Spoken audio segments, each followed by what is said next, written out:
Good morning, good afternoon, good evening, dear brothers and sisters. We thank the Lord for the gift of this day. I will thank Him for making it possible for us to be here. Today, I want to come, as usual, to encourage us on our daily struggle and to remind us that we are not alone. In as much as I am encouraging you, in as much as I am passing these words, these messages, I'm also speaking to myself first, because I believe I am the first person that needs what I am saying. So it's a kind of sharing with you the exercise I have to do myself so we can move on together because no one is an island. Today I want to talk on a topic, what is the essence of existence?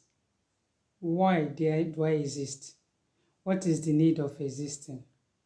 These three words is just the same word. What is the need of existing? But first of all, I thank the Lord that you and I were existing.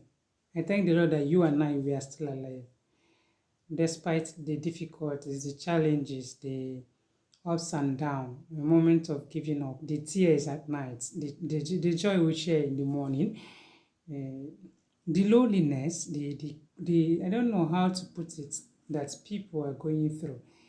We thank the Lord. And even if you don't believe in God, for those who say there is no God, I won't argue with you. That is you. But at least there is someone who is making things to happen. A man that moves things, the unmovable mover. Hmm?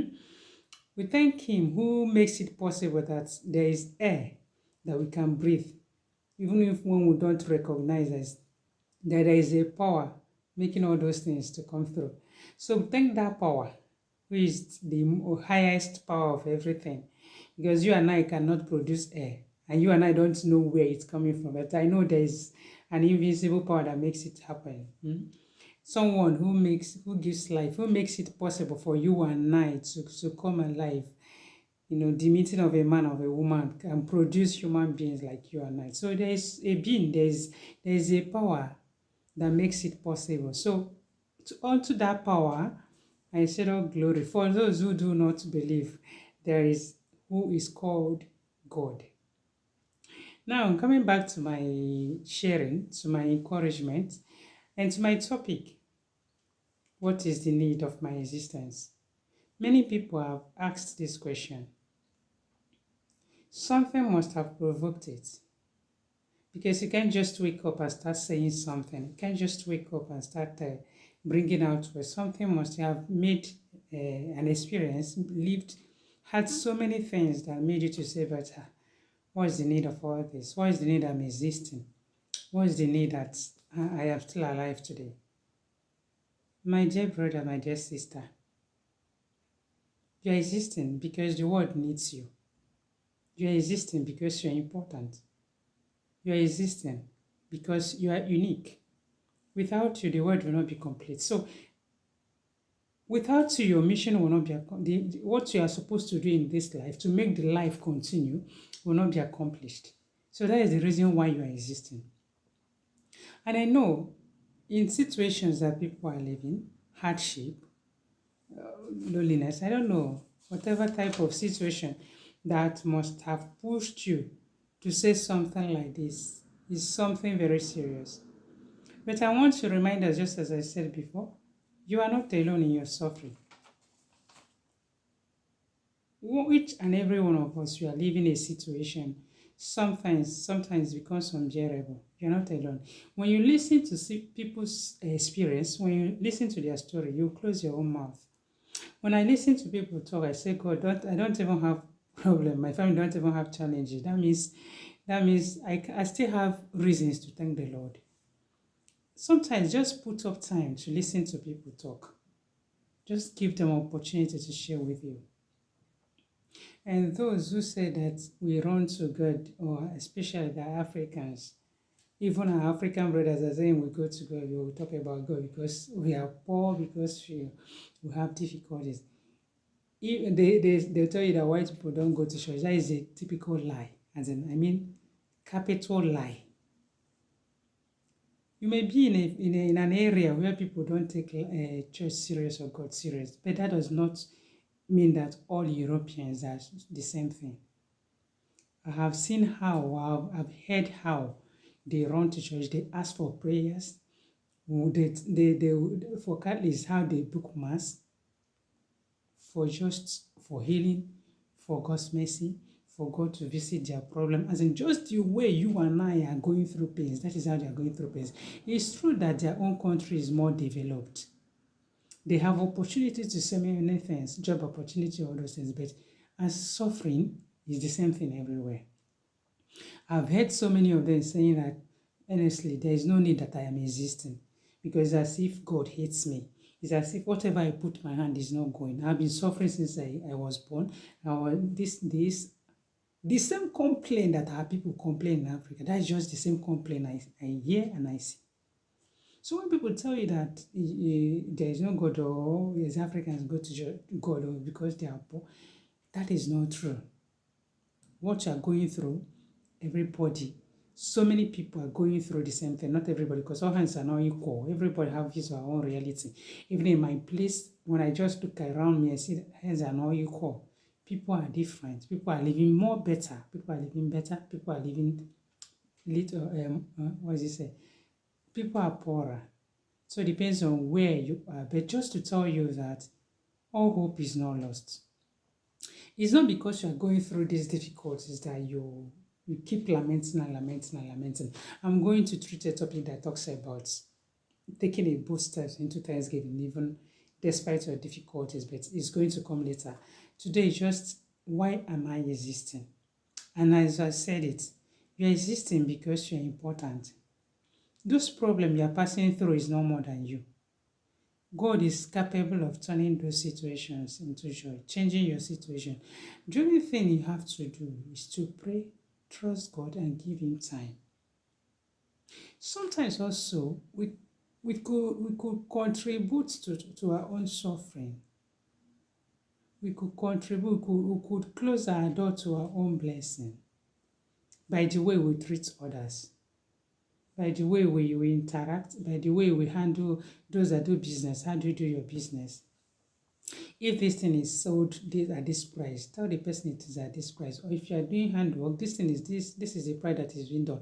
You don't add so many things. When the person goes out and asks for another person, and the person says it's better, the person goes for a person, you lose the customer, you lose the person. Now you've closed that door. Sometimes somebody will help you. Instead of you appreciating this person, you look for a way to terminate the image of this person. You look for a way to bring this person down. And when God, who sees the heart, saves the person from your problem and uplifts the person higher, you yourself remember where you are, but you forget you've done something wrong. You now be accusing God. Meanwhile, you are the one that closed your door of help. You're the one that destroyed your destiny helper. Sometimes it is what someone else, people, what they call enemy of progress, people can see that there is a blessing coming to you.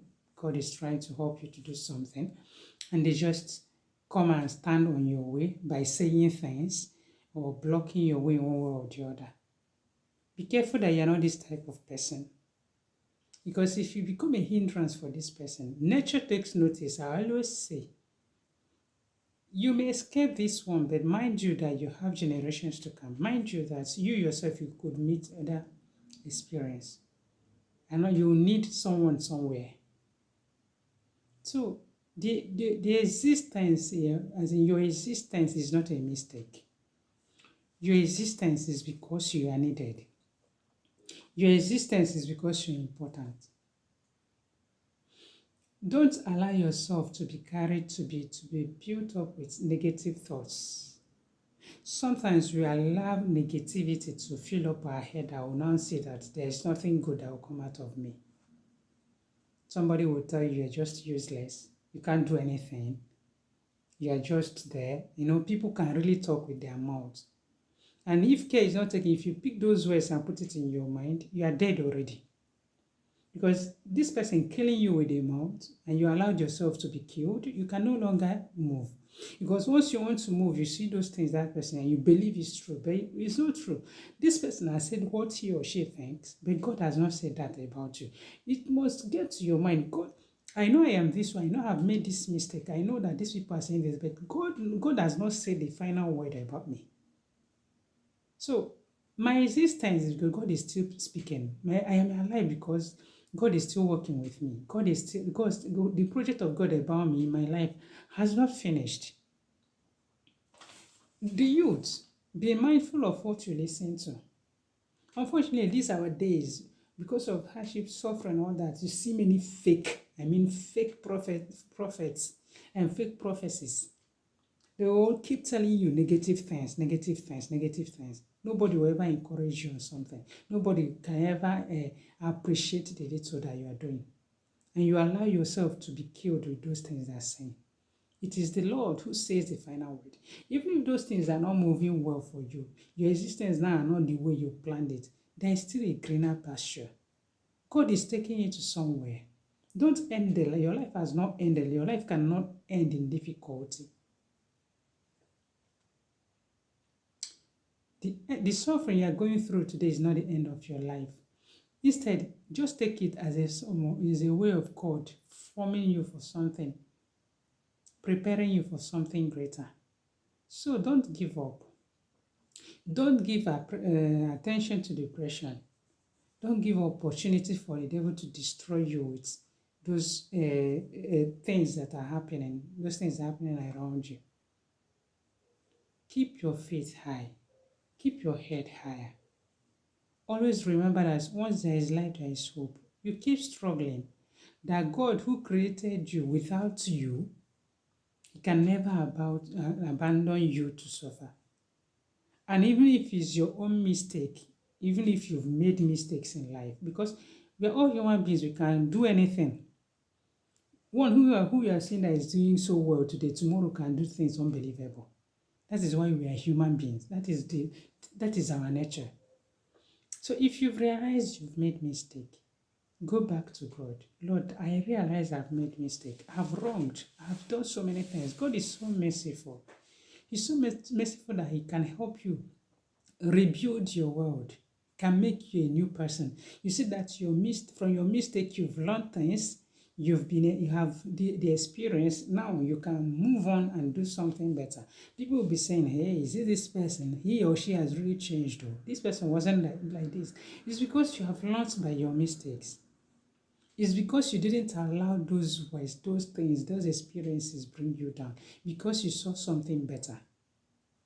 And as I talk about consolation and desolation, when you are in the moment of your desolation, mind you that things will change tomorrow. No condition is permanent. And when you are in your moment of consolation, be careful that you don't misuse it. What I mean by desolation and consolation, desolation and things that the way times you're just feeling that you are lost, nothing is moving and all that. And consolation is when things are going better for you. So know how to manage the two opportunities that you have, because they always occur. And to tell you that don't mishandle whatever opportunity you have. Don't destroy your future because of the mistakes you've made. No, you learn from your mistake. You make use of every opportunity you have. When you make a mistake, get up, package yourself, become a new person, as if nothing was. Don't ever go back to that mistake. Don't ever even think of, when you think of, just think of the lesson you've learned. You see yourself moving forward. So you're existing because you're still important. You're existing because you have so many things in you that you have to give. You're existing because you are full of life. There are so many things you have to give to humanity. That is why you're existing. So don't regret your existence. That things are hard today, things will get better tomorrow. You are not alone in your suffering. Okay? And it's not because you are not alone that you're going to cross your hands and sit and be looking. No. Work hard. Work harder, pray harder, and always believe in God. God will never abandon you.